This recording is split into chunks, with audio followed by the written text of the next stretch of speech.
अगला सवाल है आपके पास अस्सवालु सालिस यानी तीसरा सवाल के सबक में फ़िरौन और आले फ़िरौन की हिलाकत और बर्बादी की क्या असबाब बयान किए गए हैं। असबाब से मुराद है कि क्या वजूहात अल्लाह पाक ने फ़िरौन और फ़िरौन की कौम को क्यों हिलाक कर दिया था। असबाब सबब की जमा है और इसका मतलब होता है वजह या वजूहात। तो अभी हम इसका जवाब देखते हैं कि अल्लाह पाक ने फ़िरौन और आले फ़िरौन को क्यों हिलाक कर दिया था। सूरह अनफाल में फ़िरौन और आले फ़िरौन की हिलाकत और बर्बादी के क्या असबाब बयान किए गए हैं।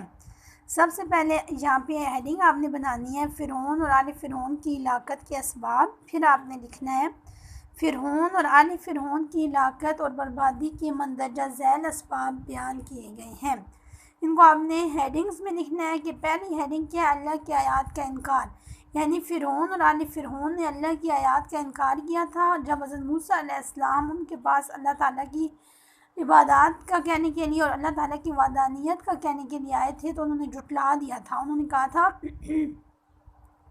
कि हम अल्लाह को नहीं मानेंगे बल्कि हम फ़िरौन के पीछे चलेंगे। और फ़िरौन वो सारा मूसा अलैहिस्सलाम का किस्सा है कि किस तरह उसने जादूगरों को बुला लिया था और उन्होंने कहा था कि हज़रत मूसा अलैहिस्सलाम बहुत बड़े जादूगर हैं। फिर दूसरा, पहले तो उन्होंने अल्लाह की आयत का इनकार किया और दूसरा उन्होंने अल्लाह की आयत को झुटलाया, यानी अल्लाह ताला ने उन्हें जो अपनी निशानियाँ दिखाई थी हज़रत मूसा अलैहिस्सलाम के ज़रिए उन्होंने उन्हें क्या बना दिया था, वही निशानियाँ अस्ता, वो जो अपना असा डालते थे तो वो अस्ता बन जाता था। और इसके अलावा अपना बायां हाथ बगल में डाल के बाहर निकालते थे तो वो चमकने लगता था।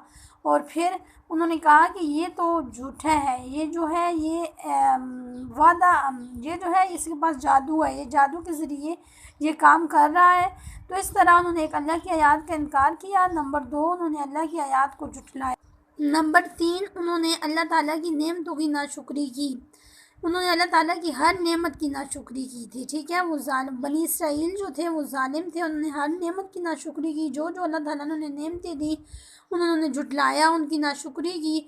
और इसके अलावा जो चौथा सबब है वो जालिम लोग थे, यानी बार बार अल्लाह ताला उन्हें माफ़ कर देते थे और वो माफ़ी के बावजूद फिर से गुनाह करना शुरू कर देते थे। तो उन्होंने अपनी जानों पर जुल्म किया था। इस वजह से ये 4 असबाब आपने सूरह में पढ़े हैं जिनकी वजह से अल्लाह ताला ने फ़िरौन और फ़िरौन की कौम को हलाक कर दिया था। उनको अल्लाह ताला ने दरिया नील में गर्क कर दिया था और आने वाले मुसलमानों के लिए बल्कि रहती दुनिया तक वो इबरत का निशान बन चुके हैं। आज का हमारा लेक्चर सिर्फ ये 3 सवाल थे। एक ये सवाल था कि मुसलमानों की जहाद की तैयारियां देखकर मुनाफिकीन का तबसरा।